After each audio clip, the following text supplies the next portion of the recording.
Welcome to Ruto'S TV, the tallest man in Black Africa. So if you're here for the first time, this is Ruto'S, the tallest man. And today, I want to talk about a suburb in hell. Kenya can be compared to a suburb in hell.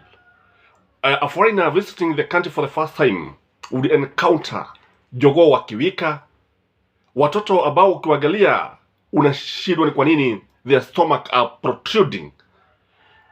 You encounter bird singing, beautiful sceneries, beautiful mountains, beautiful waterfalls, catchment areas, very beautiful sceneries, wild beasts, name it. You find people walking in the streets, some of them looking very happy. But let me tell you, behind those smiling faces, behind those big stomachs that you see for the children playing in the playground, lies hell. Kenya is a hell on earth. Kwa sababu, as we talk now, about 3.1 million Kenyans are facing starvation. They are facing hunger. They are facing death. If you go to Northeastern, if you go to North Rift, if you go to some parts of the mountain, Nyanza, Rift Valley, name it, and even the coast, there is a serious crisis. William Samuel Ruto's government is facing a serious crisis. Let us not hide behind the beautiful smiles. Let us not hide behind the victory of winning the elections. Because what we have is a serious crisis. And unless the government moves very fast and come up with mitigation factors, the crisis is going to run out of hand. Tuko katika hali baya sana. We are in a crisis. Because what we are saying is that people have nothing to eat. People have nothing to put in their stomach. Ja. That is the cry for the children. If you even unapata kila mtu akilia. Coupled with this is drought. Rains have failed in the country for 4 good seasons. We have not had enough rainfall. Kwamba, the end result, wanyama wamekufa kwa mamilioni. Some communities have lost half of their stock. Let the truth be told. If you go to Northeastern, utapata mizoga, majibu ndio yananona, wanyama wanazidi kuonyesha kudidimia. And you find very emaciated human beings. In fact, watu wengine inabidi waweke mawe kwa mifuko because the wind can blow them up. Kwa sababu people have even lost weight in Kenya. Let the truth be told. Kwa sababu hawakuli wakatosha, hawakuli wakashiba. This is what is happening. We find a situation where some people are dying of overeating and others are dying of hunger. This is our country. Because what we have in Kenya is about 0.2% of the Kenyans owning all the wealth in this country. And then 99.8% of Kenyans living from hand to mouth. Livio. So the drought is another serious problem that is facing the government of William Samuel Ruto. And this is because of so many things, so many factors. Some natural, others artificial, others man-made.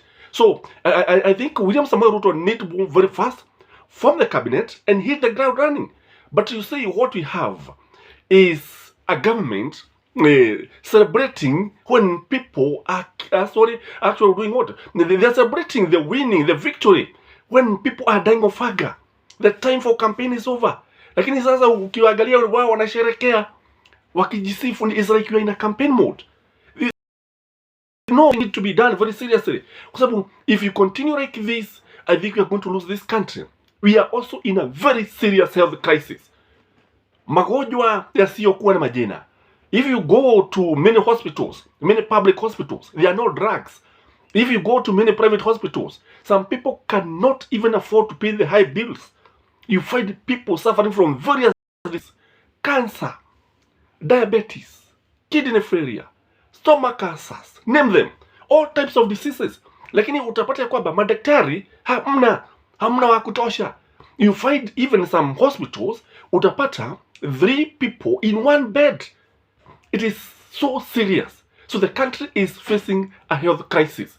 The other thing is that despite this crisis, unapata our MPs, also known as MPs, watu wengine waita MPs, unajua, kwa sababu what they are doing, they want to struggle the Salary and Remuneration Commission, and they want the Salary and Remuneration Commission to increase their salaries. Can you imagine? Angalia kinaya. Look at the irony of this. The MPs want their salaries increased, their allowances doubled or quadrupled, while people are dying of hunger. I think William Samoei Ruto should start now. The time has come for us to see his leadership qualities. Let him stand and tell the parliamentarians that this kind of nonsense, Kenyans cannot accept this. For how long are we going to accept this? Because you see, these are civil servants. Na kile ambacho wanataka ni kujilibikizia mali ambayo haina. What is happening is that the Kenyan population, people are taxed. They are even taxed even when they are in the graves. Kwa sababu kile ambacho tunapata, we are in a crisis. Let's agree we are in a crisis.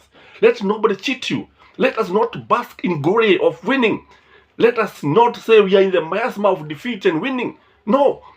Kile ambacho kipo, nchi iko katika hatari kubwa sana. Again, we have a debt crisis in this country. Madeni makubwa sana, 8.1 trillion. Ni pesa nyingi ambazo tunatarajiwa kulipa, na tunalipa pesa ambazo sisi wenyewe we have not even benefited as would expect. Na wanazidi kukopa, wanakopa usiku na mchana na asubuhi.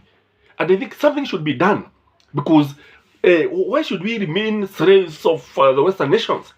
Tunalipa ushuru, we are paying taxes, we live from heart to mouth. The prices are very high because of the taxes, and then the debts have hit the ceiling. So William Samoei Ruto is in a crisis. Hebu tukubaliane hivi kwamba wakati ambapo hata hajauda baraza la mawaziri, ni vizuri Wakenya waelewe hali ilivyo. We are in a serious debt crisis. The other crisis that William Samoei Ruto is facing is insecurity. Just the other day, more than 10 of officers, the policemen, were killed by bandits. When you go to Barigo, the situation is the same. We are under the bandits. At a time like this, people are still enjoying cattle rustling. You see the madness. In this time, this era, there are some communities who are celebrating theft, robbery with violence, with guns, where they come and steal cattle, they come and steal goats, they steal anything. Some of them even steal children, others steal wives, they go and marry them. Now, that's why I'm saying William Samoei Ruto is facing a very serious crisis. And the area he tried to solve this problem, the better. Because you see, the buck will always stop at him. The buck stops with the president. For kile ambacho tunapata, because we are, even for the Al-Shabaab, we are not yet out of the woods. That's why we find our armed forces, KDF, are still in Somalia, trying to secure this country. So you can see the crisis I'm talking about. That is why I'm saying we are walking in a suburb in hell. Kenya is a suburb in hell. And again, when you look at the unemployment, maelfu na maelfu ya watu wana kazi. Maelfu na maelfu wanatokea asubuhi kutafuta kazi, hawana chochote. They are tamacking day and night. Some have even 5 degrees. Some more than those 5 degrees. They are jobless. They have nowhere. They have nothing to do. When you look at the businesses, because of the high taxes, it is becoming very, very difficult to transact or to carry out businesses in Kenya. Kwa sababu ya vile ambavyo mambo yamezidi. Again, when you look at our education is also in a crisis, because next year we expect to admit double intake in Form 1. The grade 6 is going to join secondary school, and class 8 is going to join secondary school.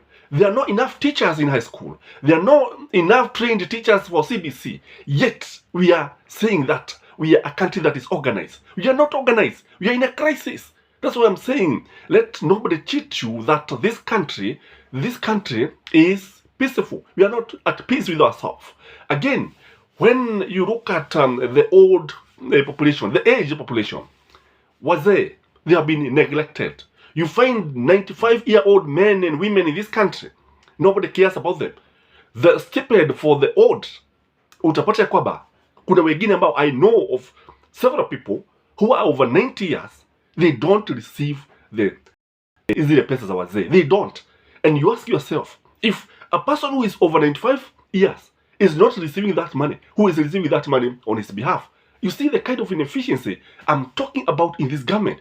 And I think William Samoei Ruto need to move very fast, put this country in the right path, because what we have, we are in a crisis. Let us not hide behind this nice smiles. Let us not continue celebrating anymore. If we need the prayers, yes, we have nothing wrong with the prayers. We pray for the country, but let us hit the road. Let us solve the problems. The problems that we are facing in this country are monumental. And in the fullness of time, we shall judge William Samoei Ruto's government by the deliverables. How much were you able to deliver? How many people were able to move out of the poverty index? How did you solve the crisis that you are facing? If you're here for the first time, this is Ruto'S TV, the tallest man in Black Africa. And may you have a lovely week ahead. Bye-bye.